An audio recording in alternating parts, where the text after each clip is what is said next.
Hello, everyone, and welcome to part one of season 3, episode 11 of Youth Empowerment Radio. I'm your host, Carmen, and today I have the pleasure of speaking with Amber Hollingsworth. Amber is an addictions counselor and the host of her own podcast called Put the Shovel Down.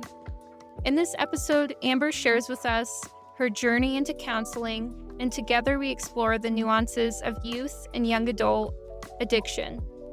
If you like what we do here at Youth Empowerment Radio, one of the best ways to show your support is by telling a friend or family member about us. Thank you for your support. We hope you enjoy part one of this conversation. Hey, Amber. Thank you so much for being here today. Hey, thanks for having me. I'm excited about our conversation. Yeah, me too. I'm curious, before we kind of dive into the content, if you could tell us a little bit more about who you are and maybe what got you into becoming an addictions counselor. Sure. Well, I've been being an addiction counselor for 20 something years now, so a long time. Yeah, wow. And I sort of landed here on accident. Most people that do what I do, they got here on purpose, and it's usually like a personal mission story. And I got here on accident, but sometimes you just know when you land in the right place. And I'm definitely in the right place. For most of my career, I have dealt with people of every age. It started with teenagers, but I've seen every age, and people that didn't want to see me.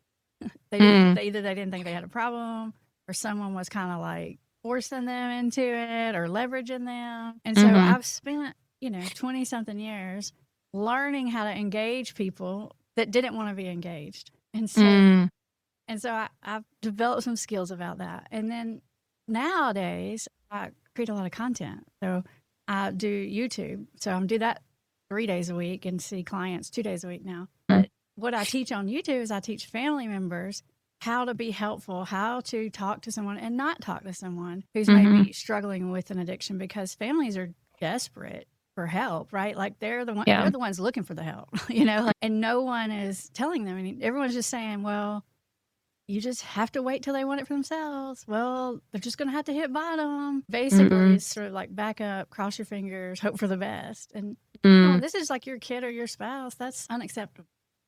So that's what I do on my content. I teach families what to do. And in my practice, I help people. Gotcha. Get over crap that's holding them back in life. What's your YouTube channel? It's called Put the Shovel Down, which I know sounds weird, but it means, Old Recovery saying that means you hit your bottom when you put your shovel down. As in, you don't have to keep digging. You don't need to burn every bridge. You don't have to have a certain amount of suffering to decide you're out. You're done with that. So it's my goal to help people before they lose. I don't believe in the whole wait till bottom and someone has to suffer enough. I just don't believe in that. So we're trying to get them put the shovel. Yeah, I like that metaphor. I'm curious, you mentioned something about getting into this by accident. Can you share a little more about that? I can. I will say this. I'm so jealous of people that have the great origin story. I'm really, as a content you and me both. It's like so important. Like, oh my gosh, I wish I had like this super. I'm not in recovery myself. I am what I might call addictive personality in that I do everything excessively. Anyone that knows me would tell you that. So the only reason I probably have never had an addiction is because I never messed with substances, because I come from an addicted family. So a lot of people think, well, you got into this field because, you came from addiction.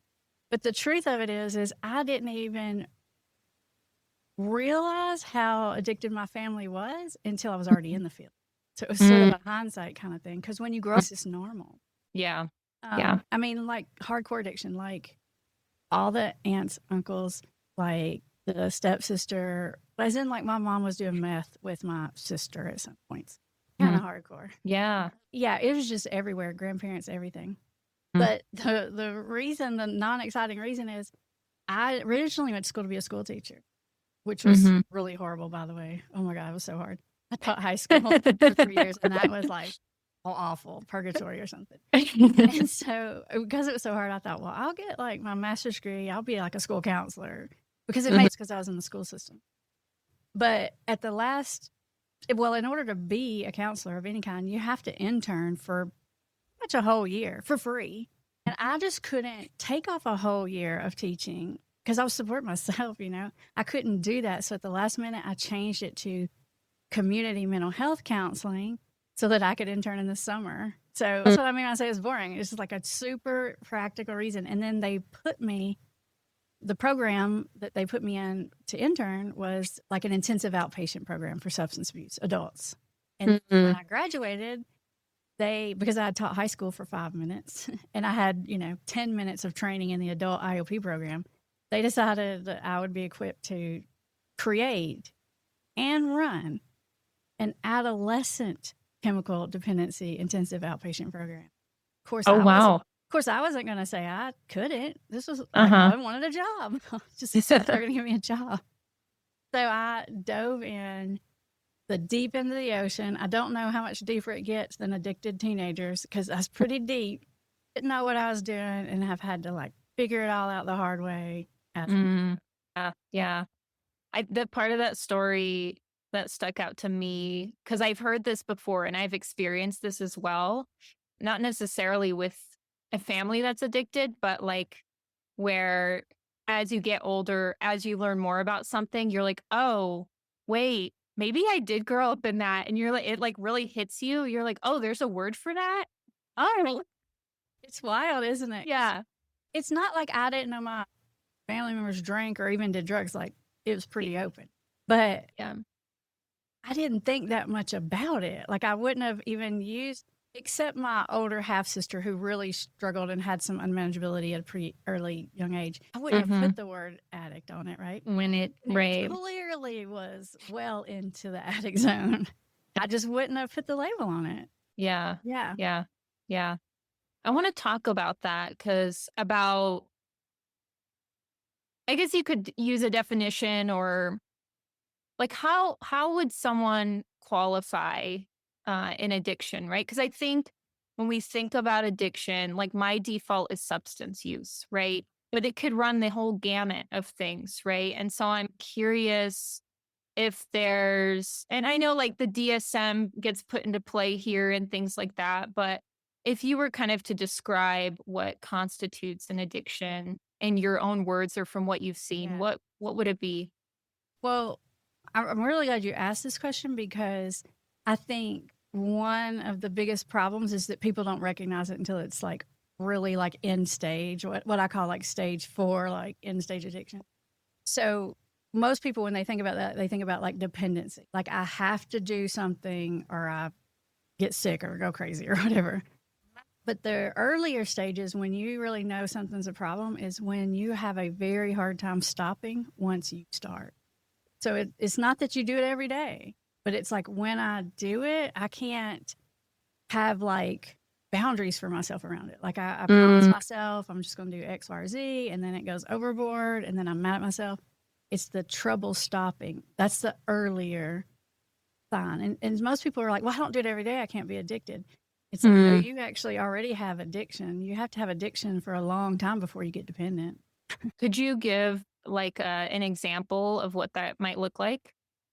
Yeah, sure. It can be anything, but drinking, like you promise yourself, I'm just going to have a couple of glasses of wine with dinner. Not always, but almost always, or very consistently go overboard what you wanted to do. Right? Like you tell yourself you're going to stop smoking, except for at night or before bed or something. Gambling, it doesn't matter, but it's like you're making a lot of promises and you're trying to like reduce it because you recognize on some level it's like problematic for some call it problem drinking or something like that. But you're trying to rein it in and it doesn't rein very well. Yeah. Yeah. I like that distinction between that and dependency. Yeah. It brings me to this next thing I was curious about. And the question mostly comes from, I work with a lot of young people and young adults. And then I also remember when I was like younger and in high school, and the concept of like experimentation came to my mind. Like as young people, we're curious, right? And like that could be curious about what this substance feels like. It doesn't even have to be a substance in general, Right. but I've heard that, oh, I'm just experimenting. And I think that that is like a valid pool of what could be going on. But I'm curious about like maybe some of the nuances or differences between experimentation, substance use, and then addiction itself. Well, I mean, how many times can you do something and call it experimenting? I don't know. Right.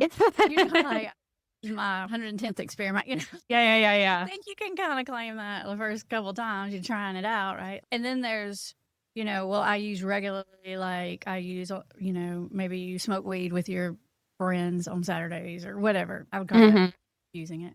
When you start rearranging your life around it, so you're not pulling this one thing in every now and then. You're like changing your friend groups. You're Hmm. you're like you've always loved baseball, but now like I'm just sick of it. I'm burnt out. But really, it's because you really want to hang out because your other friends are, doing whatever they're doing, and you're missing out. So it's like when you start planning everything around it, and then the biggest thing that happens is when you start using it as a coping skill, you're in big trouble. Like when you're like using it to self-medicate or deal with depression or deal with stress at home or bad self-esteem problems, because you're using it to medicate, it means you're going to need it like a lot. The more you use it, the more you need it, because it just causes that problem. And that's when you go from like social, doing it, whatever, needing it, feeling like you need it. Like maybe you're not sick, not that kind of need it, not like withdrawal needing it, but like feeling like you need it to cope. To feel something. Yeah. So what I'm hearing is like two of the differences is, do you need it to self-soothe consistently? And then are you changing aspects or big parts of your life to have access to that substance or that thing, whatever it is? Right. I mean, there's the DSM criteria, which are good criteria. We can talk about those, but to put it simply, that's probably how I would just sort of break it down. Yeah. I'm curious if you could talk about some other kinds of addictions that you see commonly, and maybe if you could narrow it down to use beyond just like substance use. With use, I've seen it be mostly substances, to be honest. With adults, I've seen it be more varied. I have seen occasionally a young person, usually more like college age, get addicted to like gambling, like with sports gambling and that kind of thing. I know that video gaming is a big thing, addiction, but I personally just haven't seen a lot of it. It's not a big thing. It just means I haven't ran across a lot of it myself. Addiction. Okay. Yeah. And I'm curious, is there, from what you see, do you feel like there's a big difference between like youth addiction versus addiction in adulthood, like cofactors, or it sounds like maybe what they're being addicted to is slightly less varied than adults, but is there anything else that you would say kind of distinguishes the two? Well, there's all the risk factors of, your frontal lobe development that makes you more at risk. There's that. Yeah. But the biggest differentiator between an adult that's addicted and a kid that's addicted is that if somebody gets addicted as an adult, they've developed adulting skills. Young people, teenagers get addicted and they don't even have those skills. They don't develop. Their emotional maturity stops. They don't have, like, they just haven't had enough life experience to know how to do like adulting things. And so what you'll see is, they'll get 18, 19, 20, 22, 23, and they just don't even have any adulting skills or emotional coping skills, because those are things that should have been developing in the adolescence that wasn't, because of the addiction. Yeah. So I hear like it's stunting some of these really helpful life people, Like just living skills, developmental skills. Exactly. mental skills and emotional regulation skills. Because as a teenager, you're still learning to do that. And if all of a sudden you're doing some sort of addictive behavior to regulate, it's like a muscle, you're not using it, right? And it atrophies. I'm curious, and sticking with this, with youth addiction or young people that are addicted to something, what are some of the common, I guess, other factors you see contributing to that? Like, does SES play a factor? Do you see it more in like certain areas? Wait, does what play a factor? Like economic status, Oh, like, okay. things. I was like, went right over my head. I was No, I'm glad you asked. Yeah.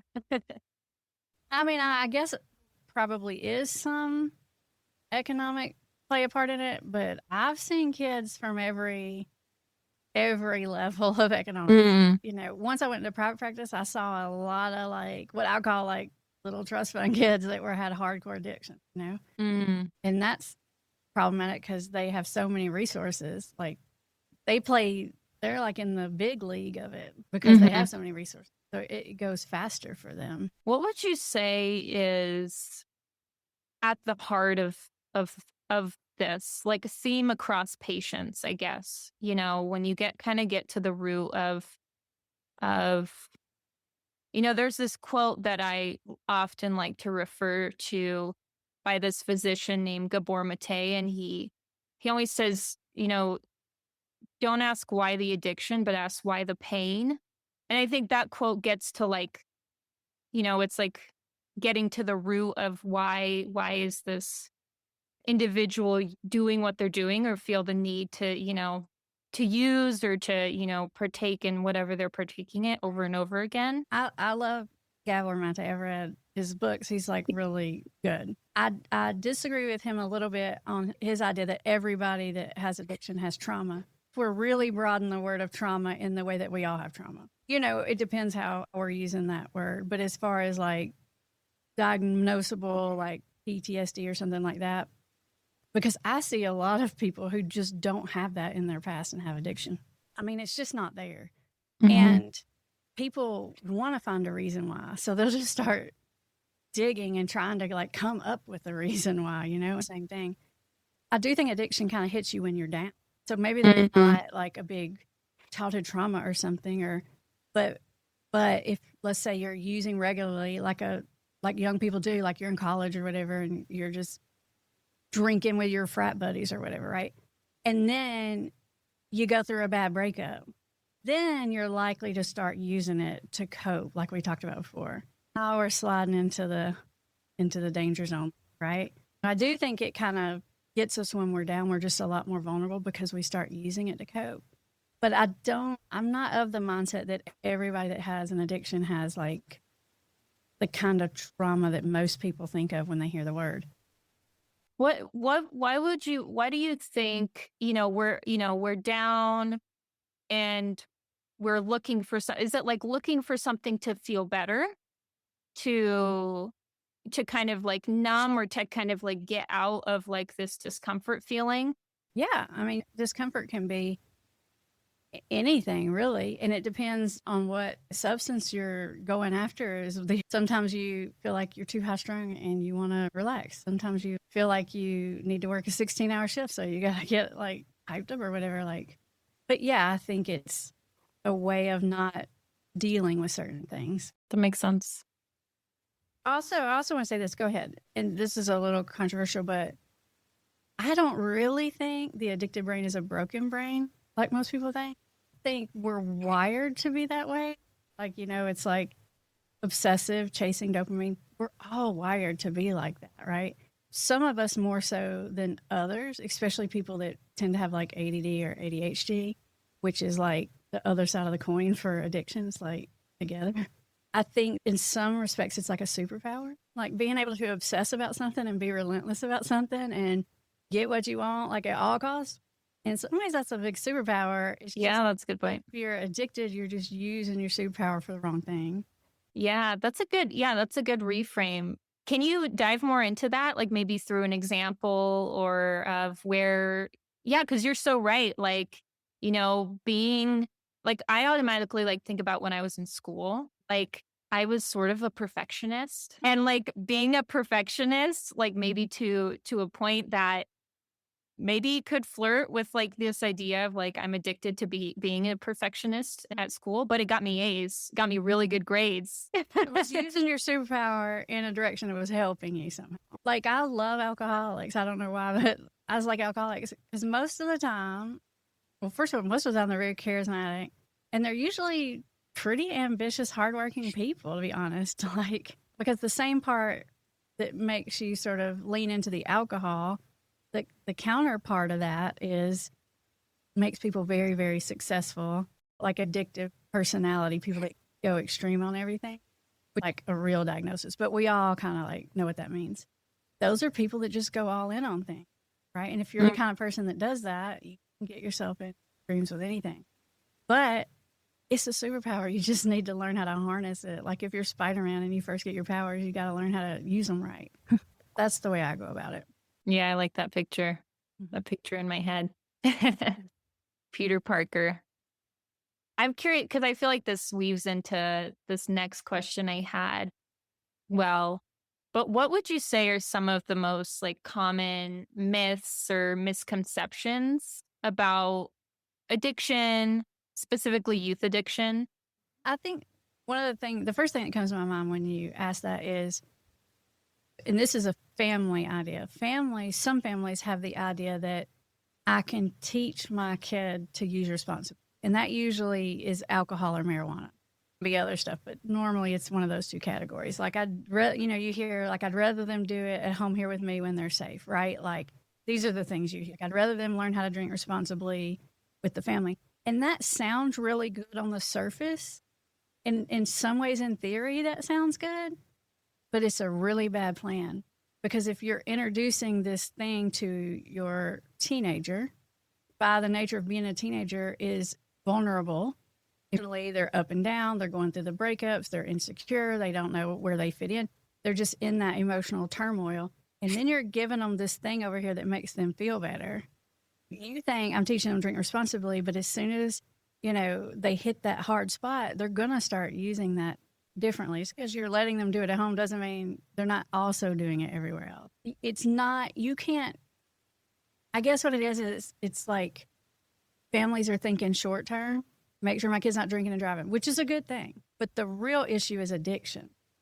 And addiction, you can't control that as that family member. You can't control whether or not your kid gets addicted. So it's sort of a false thought, I think. Do you think that depends on like if the parent is using, let's say alcohol, for example, to self-soothe, right? Because my mind kind of goes to like a lot of this is in that example, like learned, right? And so I can see how like, you see your mom or your father and they're coming home from a long day of work and they look seemingly stressed and then they go and they grab a beer or whatever. And then, as a young person, you're looking at that and you're like, oh, like that's how mom and dad de-stress at the end of the day. Do you feel like that's different than like, I guess like, how do I put this? Them partaking in a substance that's not attached to that kind of like need, if that makes sense? Like more of like a recreational substance? Yeah. Like cocaine or like something. Well, it could be alcohol or whatever, but I guess it's more about like the intention behind it, right? Like, am I just drinking because I enjoy this, and I like the taste of it and I'm with friends and, this is what we do versus like I'm drinking because I'm really, really stressed or I'm feeling really down. Do you feel like that kind of changes how the like this idea of like, families thinking they can teach how to responsibly use Right. substances? As far as like the learned behavior of it, I think is what. Yeah. There's really so many factors that go into that. I don't know that I can draw a straight connection. Depends on how you feel about your parent. It could be you watch parents do that and you have contempt for them and you like, you're really put off by it. So that can go a lot of different directions.